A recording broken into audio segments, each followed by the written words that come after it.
Thank you all. Eagle fly. Oh my goodness, when I get that much applause before I speak, it makes me really nervous. Well, thanks for having me back. It means I didn't do too terribly bad last year, so all good. I will speak. I was asked to talk about the challenge that the Chinese Communist Party presents, and I will absolutely speak about that. But a couple of thoughts beforehand. A lot's happened in this last year. I lost 90 pounds. Yeah, don't applaud. I then have put 20 back on, so pray for me. The Iranians put $1 million bounty on my head, which, $1 million, my wife thinks that's low most days, and there's days she contributes, depending on how I'm doing as a husband. My son got married, so life for us is truly glorious, and it has been such a great year too. I've seen many of you around the country. You all continue to be so kind and so generous and so supportive of the efforts that I undertook, and I remind you all that it was an incredible privilege that I had. And I thank you for giving me that opportunity to serve America in the way that I was able to do for 4 years. We also stand here today on an anniversary of a tragic event where 13 Americans lost their life in Afghanistan. And, it didn't have to be honest with you. I've talked to lots of veterans who served various times, Marines, sailors, Army guys, who served in Afghanistan. Some of them are pretty down. I reminded them that 20 years of hard work was noble and important. We collectively, our security team, those soldiers, sailors, airmen, Marines who served in Afghanistan saved American lives. I saw it when I was CI director. I watched them take down terror plots against our country. And so for those of you who served in Afghanistan or have family members who served in Afghanistan or know people who were there who may just be a little dejected because of the way our departure unfolded, please tell them that I value them, I love them, and their work was incredibly important to the freedom that we all live here in America.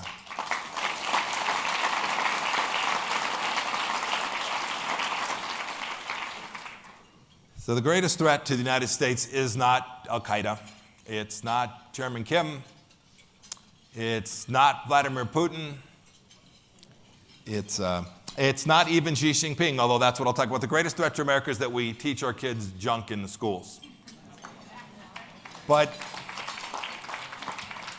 one of the forces pushing for us to teach that junk is, in fact, the Chinese Communist Party, and I thought that's where I'd begin today. I thought I'd begin there because when we think about the Chinese Communist Party, we think of over there.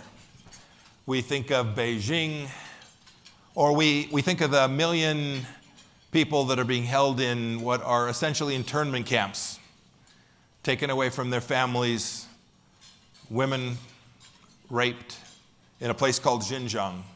We think about churches in China, Christian churches in China, as the places where it's so incredibly difficult to practice their faith. We think about what is the world's largest surveillance state, tracking nearly every movement of every Chinese citizen. But I want to begin today talking about the threat that's inside the gates here in America. We during our 4 years, fundamentally shifted American policy on China. For 50 years, since 1972, since Dr. Kissinger engaged with China, our policy was sell them more stuff, buy more stuff from them, and they'll become more like us. And I love Dr. Kissinger. I admire his work. I read everything that he writes. But he just didn't work. And it may have been the right decision in 1972. It may have even been correct in 1982, but I can promise you that model of engagement with the Chinese Communist Party will fail every American. And so 82, 92, maybe 2022, we have to fundamentally rethink our relationship, America's relationship and its place in the world, and what it is that Xi Jinping wants to make the Chinese Communist Party's place in the world. Inside the gates. What does that mean? Well, it means there are 360,000 Chinese students studying in our universities today. as we sit here. That's every university. That's the University of Colorado. It's Colorado State. It's my biggest flagship institution in my hometown, Wichita State University. Every one of those universities is dependent on Chinese money today. Not just the students, right? They pay full freight. They underwrite students who get a discount on their tuition. But the university is taking research dollars. And if anyone thinks for a second that they are providing research money to the University of Colorado school system because they like us, please come see me over here after my remarks. No, they're doing it because we're dumb and we let them. And they're doing it because it allows them to understand what it is we're researching, what we're working on. It allows them to steal the very most important secrets. Secrets like how to make a seed that yields more crops so that farmers in Colorado and Kansas, in North Dakota and South Dakota can be more effective. No, they want to steal that technology. They want to steal technology that allows people to be vaccinated from a virus that they foisted upon the world and killed 1 million Americans from a place called Wuhan. No, they're inside the gates because we've allowed them to be inside the gates for an awfully long time. Imagine that you wanted to go buy Chinese farmland near a Chinese military facility. Yes, you could do it. You could try to do it once, and then you'd be prisoner number 776529 in a Chinese prison. It just wouldn't be permitted. In America, we allow them to do that. We're a free nation. We have a different set of rules. I appreciate, love that, and it is what made us great. But it is silly and dangerous and naive to continue to allow them to use that openness as a weapon against us. We, in the Trump administration, we took the first step, right? Everybody is familiar with 12-step programs. Right, no, from afar. None of you participated. I got it. I can hear the murmurs about Uncle Charlie. I got an Uncle Charlie too. Every 12-step program starts with the fundamental idea that says, I have a problem. Right? It is recognition. And we did that in the Trump administration. We acknowledged for the first time that America is confronted by a regime, the Chinese Communist Party, that wants to change the way our kids and grandkids live. And we are going to begin to right the American ship in a way that will preserve and protect us and create prosperity for the next 250 years on a model that doesn't look like their Marxist, Leninist, nationalist ideology. That was at the very center of what we efforted to do. And we only began to scratch the surface. There is so much work that remains. And we didn't get it right every day either. The Chinese Communist Party destroyed the freedom of the people of Hong Kong on my watch.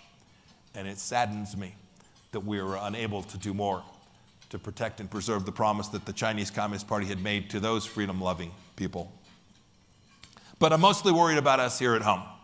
I'm mostly worried about the challenges here.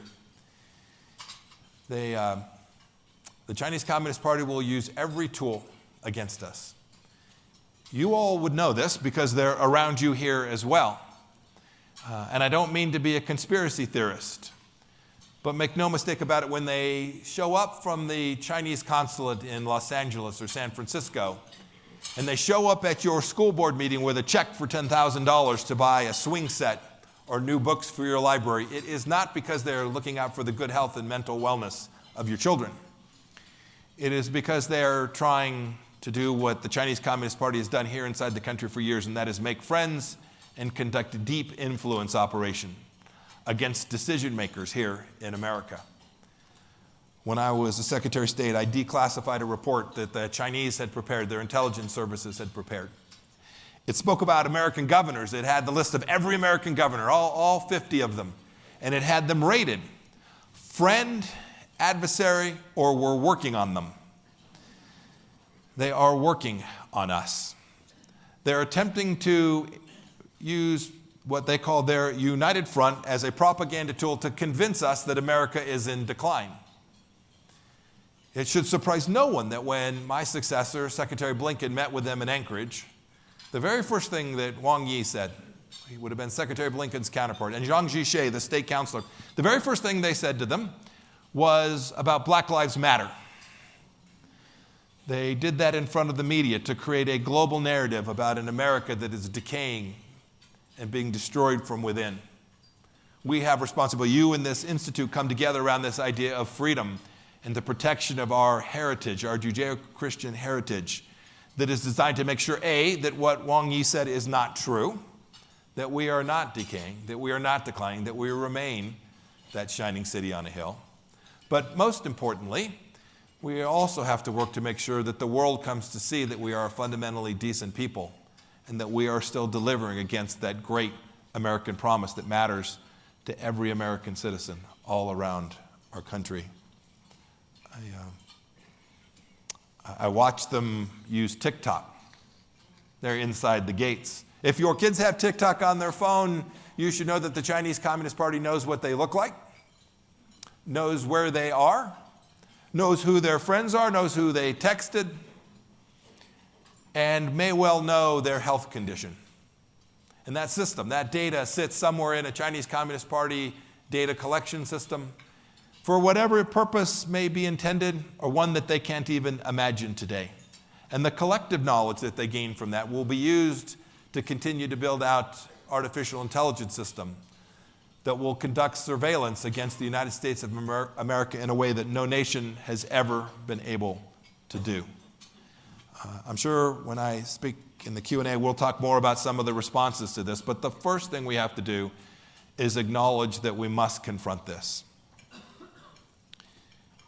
For years we had known, the United States intelligence community had known, that the largest espionage operation ever conducted against the United States was continuing and ongoing, and that it was headquartered in the Chinese consulate in Houston, Texas.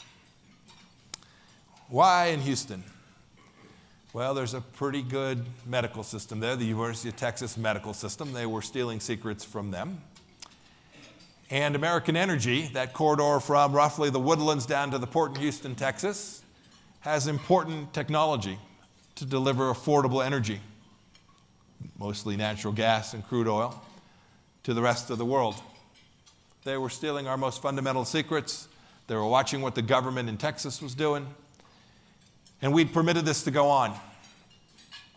Why did we do that? Why didn't somebody before me make the decision that, no, we're going to close that consulate? It was because we feared that America wasn't strong enough, prepared enough, capable enough to defend itself, and what the Chinese Communist Party might do in response. Then Director Wray of the FBI and I conducted an operation, closed it down. We learned a great deal about what they were doing here. Importantly, we send a message to the Chinese Communist Party that our administration was different, that we behaved differently. And finally, we protected some incredibly important secrets that now will be used to benefit job creators in Texas, to keep people healthy and safe in Texas, and that information will never touch the Chinese military establishment's database. These are the kinds of things, small and tactical in one instance, bigger and more strategic in others, that will put America in a place where we can confront them. I'll close here, and then happy to take questions on just about anything. I used to say anything, then I became CIA director, and so now I can only answer just about anything. Someone will ask about UFOs. Here's my answer to that. We have bigger problems. But the truth is, the only external threat that actually can change the way we live in America is the Chinese Communist Party. I use that term intentionally, although it's awkward. Right? Chinese Communist Party, it's simpler to say China. But the truth is there are 900 million, maybe 1 billion Chinese citizens that suffer even more than the rest of the world from the authoritarian Marxist regime in China. They too would love to see a different set of leaders control their space. They'd love to have political freedom. They would often do pray for religious freedom inside of their own country. So we must make sure that this isn't about race. This isn't even about a nation. This is about a political party, the Chinese Communist Party, that has deep designs to change our nation and the course of history, and to ultimately be the hegemonic power all across the globe. We can push back against that. I am convinced that we will. I'm convinced we will, not because of some knucklehead in Washington or some great military leader. I'm convinced of it because of you. You came here today to be with each other, as part of this important community that understands what Winston Churchill taught us, right? He taught us that America always does the right thing after it's exhausted all the other possibilities. And you came here today because at least some of you probably fear we're getting pretty close to that. I am confident that you all will help deliver America from the challenge that the Chinese Communist Party presents and the problem set that I identified in our school systems and our educational system as well. And when we collectively all stay in the fight, and we do that, we'll get another 250 great years here in America. I'm convinced of it. You all will still make chili for your church dinner. You will all still lead PTAs. You'll still all thank a police officer on the street for trying to keep you as safe as he can possibly keep you. You'll get that right. And when we do, we'll get that next quarter century, and our kids and grandkids can have the privilege to come to beautiful places like we're in today. And a leader like myself gets the chance to speak with great Americans who love our country the same way that he does. And when we do that, we will be able to turn over to the next watch and say we did our part during our time. Thank you for being with me today. I look forward to talking with you.